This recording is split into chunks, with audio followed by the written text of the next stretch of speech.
Myself, Harsh Khattar, Assistant Professor at ABS Engineering College, Ghaziabad. Today, I am delivering a lecture on carry look ahead adder, and we will also see some of the operations on ALU. Till now, we have seen some of the circuits about the logical operations, arithmetic operations and shift operations. And this is a part which is carrying all the things inside this diagram where we are using the full adders. And this combination of 4 full adders is basically performing a addition of 4 2 bits numbers. In this case, we are seeing here this full adders are basically taking the bits from both the inputs A and B. If a number A is derived using the 3 bits A3, A2, A1 and A0 LSB to MSB. Similarly, the B is represented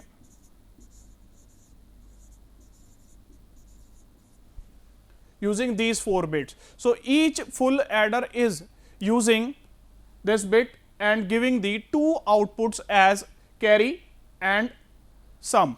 In this case, there is a issue in this type of calculation. What is the issue in this type of calculation is, when we are talking about this part, this C in, carry in, and these 2 are the inputs from the 2 numbers. In this case, this carry out is computed and then this carry out is treated as the carry in for the next adder.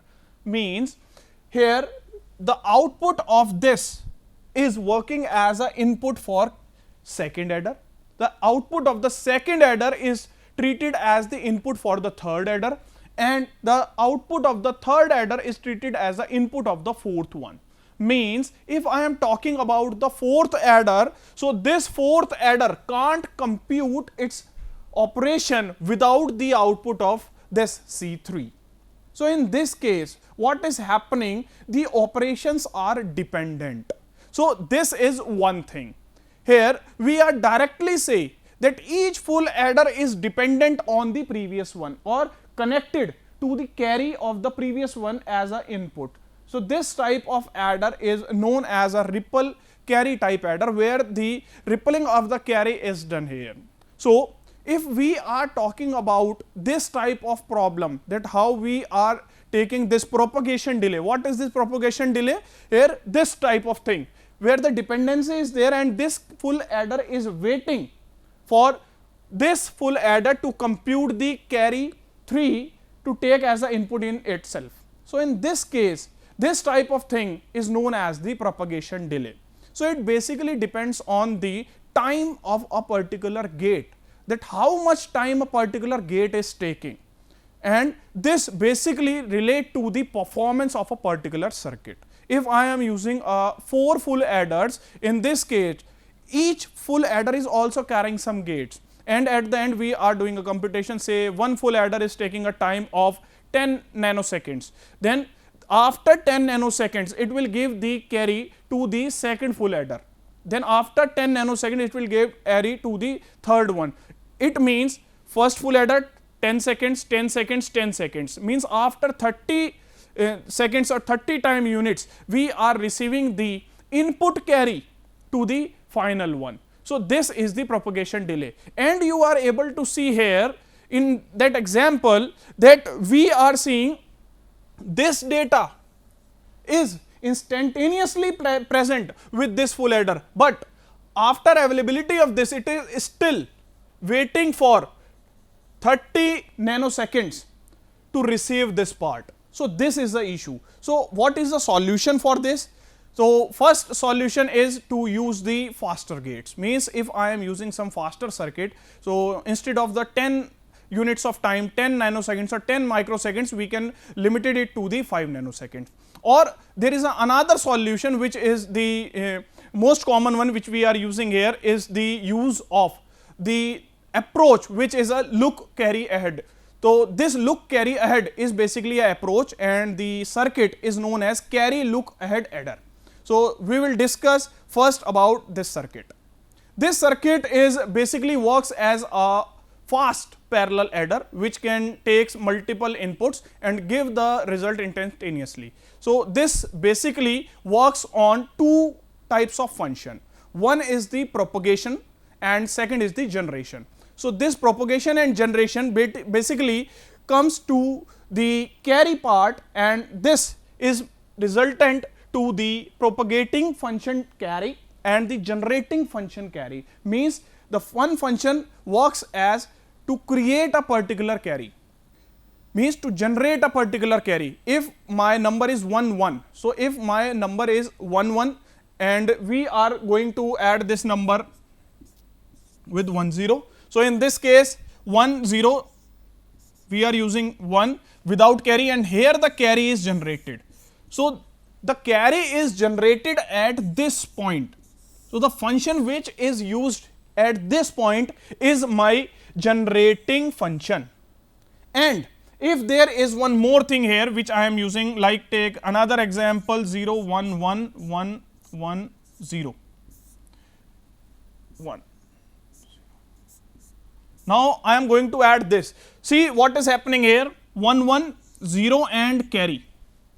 So this is generation of carry, and if I am using here 1 1 1, so answer is 1 and 1 is again use of a particular carry. In this case this is generating a carry and also propagating a carry in the next one. So this is the example of propagation. Propagation means if I have a carry previously and still I am carry forwarding the same value 1.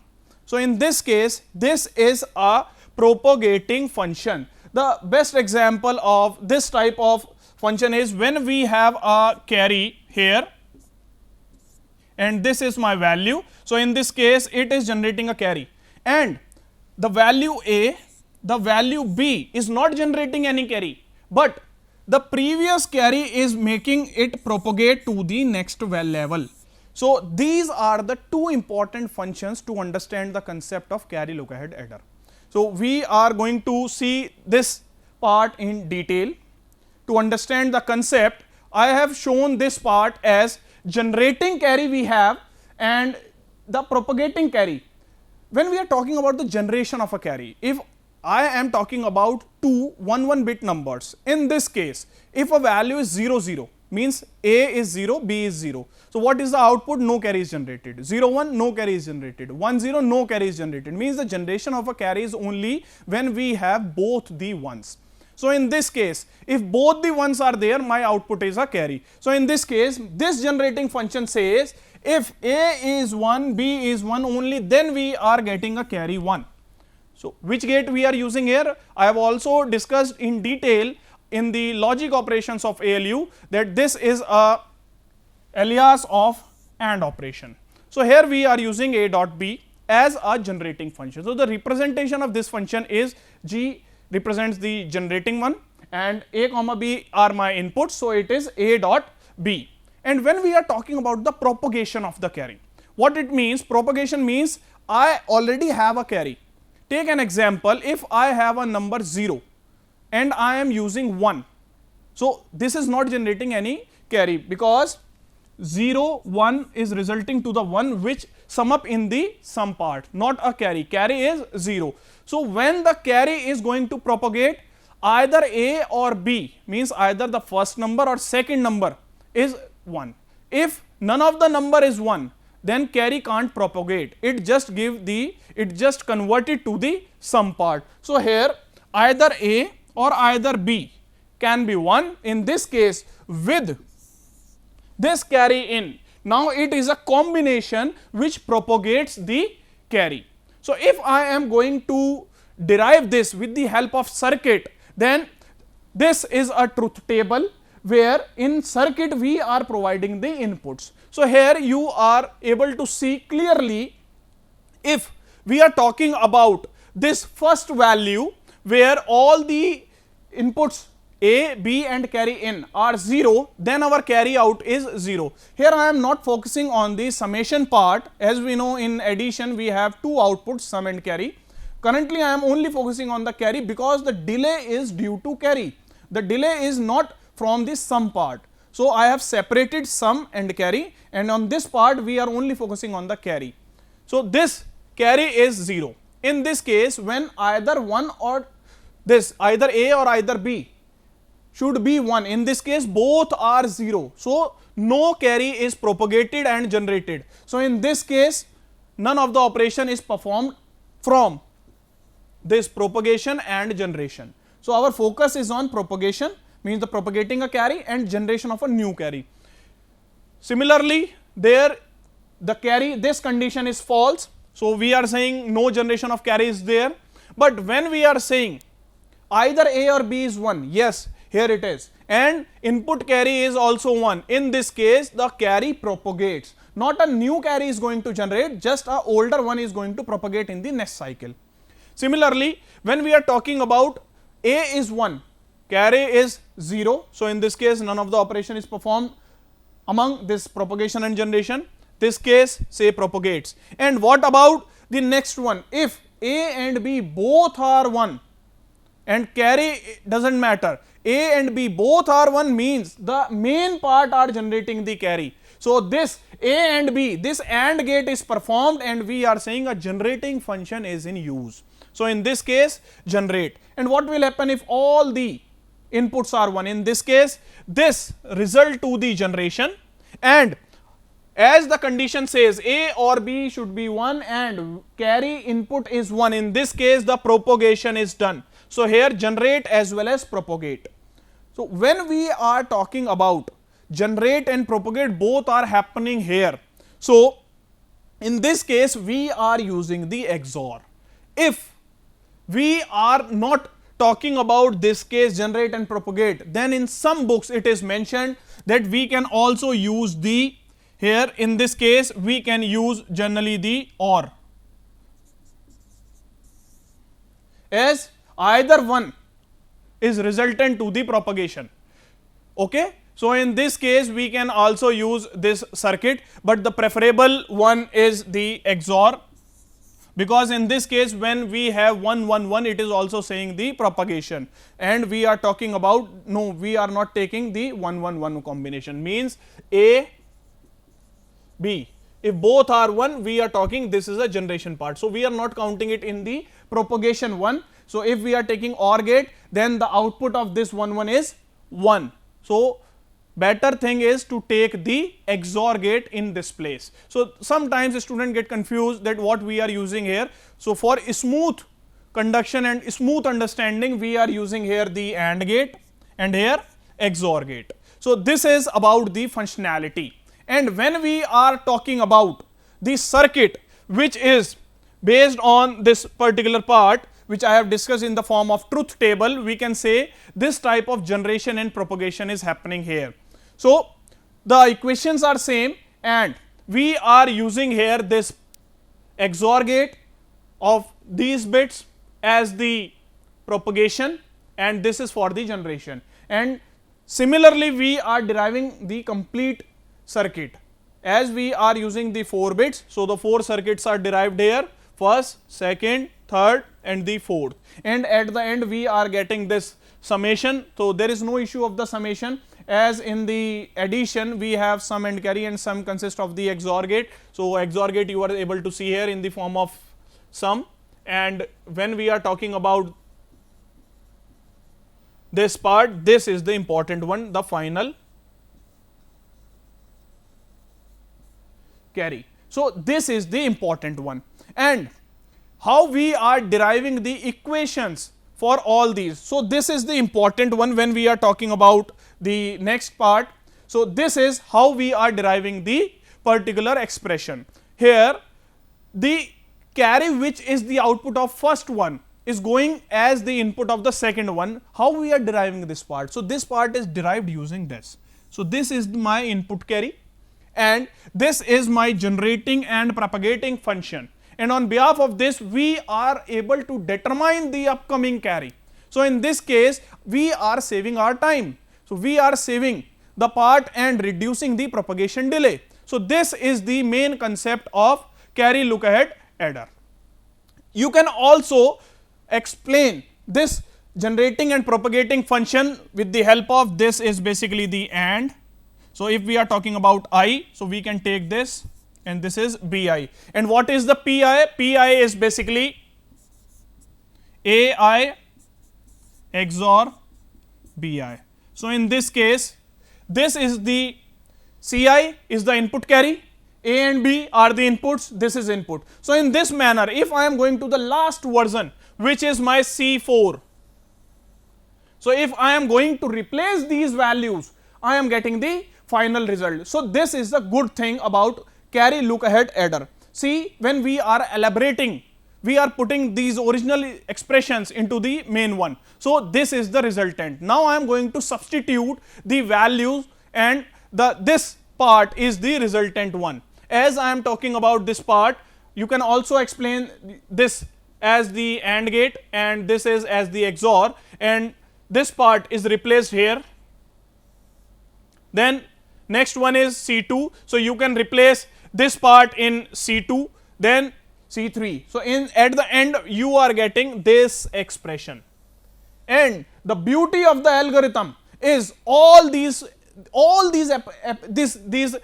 propagating and the generating functions, all these operations are independent to each other.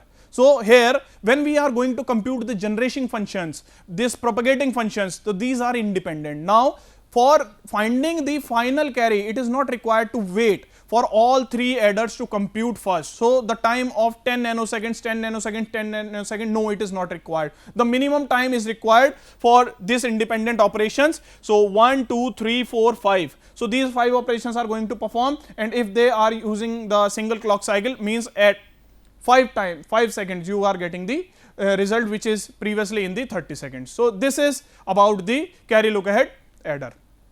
Now how we are using these type of circuits in computer, this is the important part. Means I have taught about the arithmetic circuit, logical circuit and the shift circuit in previous lectures, and the combination is basically ALU, and today we are discussing about the parallel adder and this fast adder. But what exactly computer is doing? So the computer is basically using the hardware of this type. So let's focus on this hardware part and how these operations are performed using this hardware structure.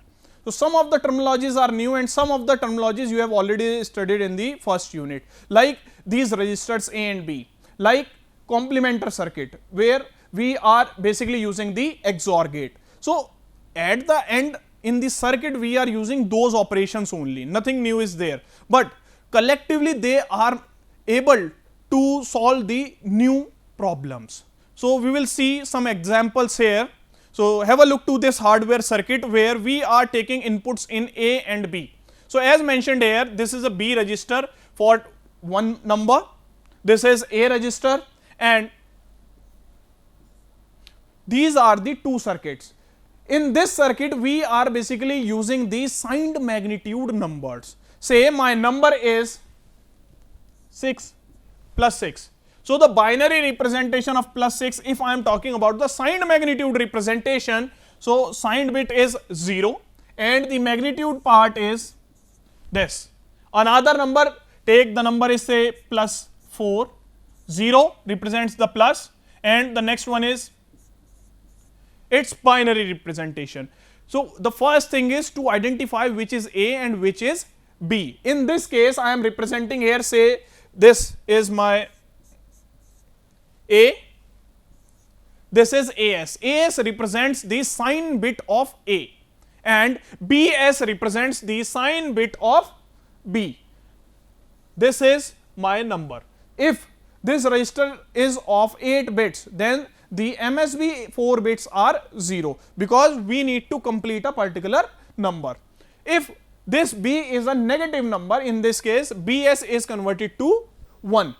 So this is a single bit register which is also known as a flip-flop because a register is carrying all the flip-flops. And apart from this we have two circuits in it. One is the complementer circuit which is used for the subtraction part, means when we are talking about the XOR gate, the complement part, so the XOR gate is the major one, and the next is the parallel adder which is using a circuit of full adder. So these are the two circuits. Two extra flip-flops are required here This is for the carry and overflow purpose. If I am adding two numbers, take the same example. In this case, when I am going to add this, so the answer is 10 and 0 1 0 1. So here this is the new part, or we are taking one extra bit. So this is stored here in the carry, and side by side this is also represented in the terms of arithmetic overflow. Sometimes it's a 2-mark question that what is this AVF? AVF is arithmetic overflow. Okay, we will see the usage of arithmetic overflow in next. See this, we are talking about the operations of arithmetic like addition and subtraction, because the multiplication and division are derived from the same one. In this case, if I am only focusing on the addition part, this, what we are seeing here, this is the addition, and this is also treated as the addition, where we are taking a common minus sign like this. So basically what we are doing, we are performing addition and we are taking these signs separately. And when we are talking in addition, these two are subtraction, because we are talking about A minus B. In this case, we are talking about B minus A, means in this case A minus A plus B is a subtraction operation. Similarly, when we are talking about the subtraction, it itself contains the addition part. So this is important, means it is not always there like we are talking about the addition and we are actually performing the addition part. No, it is not true. So this is the example, and as we are seeing this part, so it is noted that the first thing is we are focusing on the signs. If both the signs are positive, then yes, addition is performed in case of addition, and if both the signs are negative, in this case also we are performing the addition. But if either of a sign is changed, so here we are checking the condition using the XOR gate. So in my previous lectures I focused always on the XOR gate. This is the important one, so we will see how this is going to implement. So in this case, the first part is to check the signs and then perform the operation. Either it's a positive one and the negative one, either it's a addition or a subtraction. So if I am talking about a flow chart which we are following here, is basically to refer first check this sign bit. Second is, if it is addition, then perform this. What is the meaning of this A and E? A represents the input. So what I am doing here, I am performing a same function like R1 this. So it is mentioned here that this is input 1, this is input 1, but at this point it is treated as a output. So instead of taking a new space R3 or a new register, I am using the existing register. Similarly, we are using this A as a output, okay, and E is represented as a carry, and if there is anything, then we are performing this operation and the resultant is this sign of the output and this output value. And if there is arithmetic overflow, then we will add E here, means it is ASEA, but E is not mentioned always because it is coming to the existence if there is arithmetic overflow. So how we are seeing this? You can see this flow chart here. Don't focus on the entire screen, focus only on this part where we are talking about the add operation. First focus on this, then we will move to the subtraction part. In this case, I am taking the two inputs, and this two inputs are in signed magnitude representation, means A, AS, B, BS. AS and BS are the signs. So as I discussed, first we need to check the sign bit. If both the sign bits are same, then we are going to perform the addition. If the sign is different, then subtraction. So what we are doing here, we are using this XOR operation. If both the signs are same, XOR will return 0. So in this case, we are performing the addition part.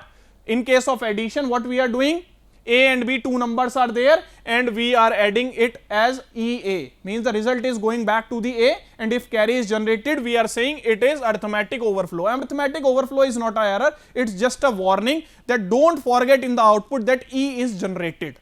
So here the output is basically the E, A, and here we have as a sign. Similarly, when we are talking about the subtraction, directly come to this part. So this is the subtraction part. So we can't bifurcate these operations as subtraction and addition. So this is the subtraction part. What is there in the subtraction? We are checking the signs. If it is the negation part, then it comes to here. What is it there in the subtraction? Subtraction says we are doing the addition with the complement number. So this b complement is done. 1's complement plus 1 is 2's complement. So we are using here the 2's complement and perform the same operation. So this is the flow chart. Take an example for this. If I am taking a example which I have discussed earlier, that this is the value. These are my signs. These are 0, 0. This is AS and this is BS. This is my E. Right now it is empty, and when I am going to perform this operation, first thing is to check the sign bits. So here the value is 0, 0. It means what we are doing? We are doing this part and this is addition operation. So add the numbers and the answer is, perform this operation 0, 1, 0, 1. So this is a 4-bit register and the answer is in 4 bits, means no carry is generated, means A, V, F is also 0. So the answer is in AS, A, and the answer is 0 is for AS. This is the answer. What will happen if I am taking a negative number? Take also an example of negative number. Take plus 6 minus 4. What will happen here? This A, this is a representation of 6. Now what about this 4? This is minus and this is 4. Okay, as per the step number 1, what is happening here? We are checking this condition, and if it is 1, it moves to the subtraction part. In subtraction, what we are doing? See the flow chart, means both signs are not same. Yes, it is, one is 0, another one is 1. So what is happening here? We are performing A plus B complement plus 1, means the complementer circuit is used here. So what we are doing? We are taking a complement of this. Complement means the bits will invert, and we are also adding 1. 0, 0, 1, 1. So this is the value which is computed, and now add with A. So this value and this value is going to be added. So 0, 0 is 0. 1, 0, 0 and 1. Now this one is out of the bound for this A, because the size of A is 4 bits. So here the carry is generated, and when carry is generated, we are moving here, this part. Yes, A is greater than B, AS is 0, yes, and we are getting the answer as this. So the answer is 2. 0 represents plus. So this is the example of addition and subtraction. I hope you are able to understand this concept. This is an exercise for you. You can practice with the same flow chart. I refer all these slides from Morris Mano, 3rd edition. You can see these flow charts and try yourself these things. And if you have any doubt, then practice many questions as possible. This is from my side in this addition and subtraction flow chart. Thank you.